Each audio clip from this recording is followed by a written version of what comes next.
The 1950s were not better. Los años 50 no eran mejores. Una comparación entre el supuesto mundo degradado del 2012 y los años 50. Boy, I wish we lived in the 1950s. We are definitely in the last days. The amount of sin and unrighteousness has tripled since I was a young man in the 1950s. I'd prefer to live in the 1950s. Those are popular sentiments I often hear in my church meetings. I jotted down a few positives and negatives about the 1950s to early 60s.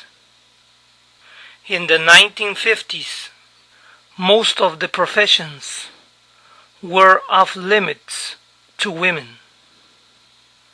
In the 1950s, homosexuality was considered a mental disorder. People smoke like chimneys, and as a result, lots of us lived shorter lives. Medicine didn't have near the ability it has now to relieve chronic pain and more from cancer and other illnesses. My children may have played outdoors more in the 1950s, but I'd want them to be exposed to the tolerance of today's culture and benefit from the advances in science. Consider the internet. We can reach just about anywhere in the world in a split second, face to face.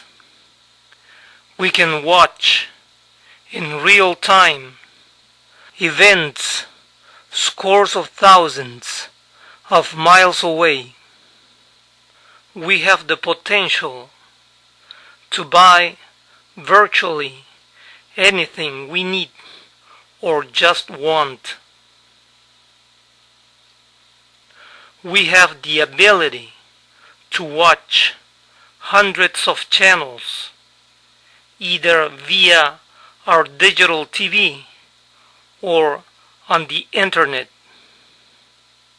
There are hundreds, if not thousands, of more events, contests, sports offerings today than what was available 50 years ago. Vehicles were inferior to those today. Gas wasn't as cheap as we remember. Based on today's prices, a gallon of gas in the early 1960s, for example, was above $2 a gallon. The movies may have been cleaner, but there weren't nearly as many available. We remember our past fondly. We romanticize it, and we devour books and film that details the past, usually in its most alluring forms. But seriously, you gotta be crazy to wanna swap 2012 for the 1950s. Mark Pincus, CEO of Zynga. Mark Pincus, gerente de Zynga. Una pequeña entrevista al fundador de Zynga, la compañía que desarrolló juegos tan populares en Facebook como Farmville, Cityville.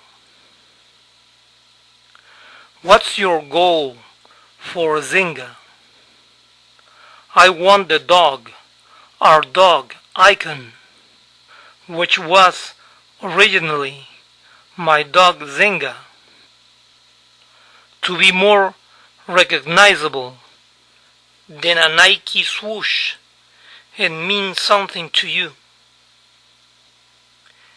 If you see that on a game, it means it's gonna give you back more than what you put into it. I'm very focused on delivering a positive return on investment for the user. If you play our games, if you give us 15 minutes a day, I'm hoping that we don't just give you entertainment, but we actually enhance the relationships in your life. We are getting there. It's a whole new way to date.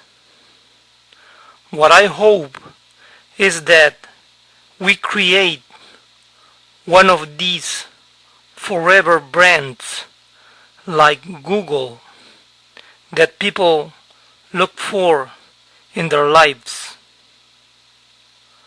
What mistakes or successes made you start something like Zynga? First, it's important to know what your goal is, because if you don't know, you will definitely never achieve it.